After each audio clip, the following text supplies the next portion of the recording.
Hello, friends. Every revolution needs a villain, a name whispered with a grimace, spat like a curse, and footnoted in every schoolbook with the word traitor in bold. And for the American Revolution, that villain is Benedict Arnold. But what if I told you the story isn't that simple? Let's rewind. Before the name Benedict Arnold became dinner table taboo, he was, brace yourselves, a hero. Yes, really. A brilliant general, fiercely brave and adored by his troops. The man charged up the icy wilderness of Quebec in 1775 with such determination that his eyebrows probably froze off. He also played a key role in the victory at Saratoga, which turned the tide of the war. So what happened? Why did the golden boy of the revolution turn his coat and nearly hand over the keys to West Point? Let's dig in. Arnold, for all his battlefield brilliance, had the charm of a porcupine dipped in vinegar. He clashed with other generals, picked fights with Congress, and, crucially, believed he wasn't getting the credit or pay he deserved. Think of him like the group project genius who does 90% of the work, gets no A+, and storms out of class dramatically. Injured, frustrated, and drowning in debt, Arnold made a fateful choice. He began secret correspondence with the British, offering to surrender the fortress of West Point in exchange for money and a position in their army. The price of his betrayal? £20,000. That's a lot of tea.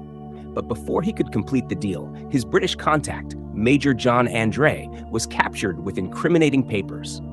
Arnold, realizing the jig was up, fled to the British side faster than Paul Revere on espresso. America was stunned. George Washington was heartbroken. Thomas Jefferson nearly tripped over his own powdered wig. And Andre? He was hanged as a spy, poetic, tragic, and still debated to this day. Now, here's where things get messy. Arnold did betray the cause. But he also believed the cause had betrayed him. Was he greedy? Yes. Egotistical? Oh, absolutely. But was he entirely evil? That depends on which powdered wig historian you ask. The British never quite trusted him. The Americans never forgave him. He spent the rest of his life in London, limping through parlor rooms, haunted by whispers, and likely dodging rotten cabbages thrown by angry patriots in his dreams. So, traitor or tragedy? Maybe both.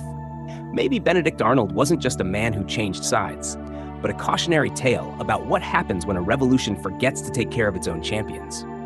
Or maybe he just really wanted a raise.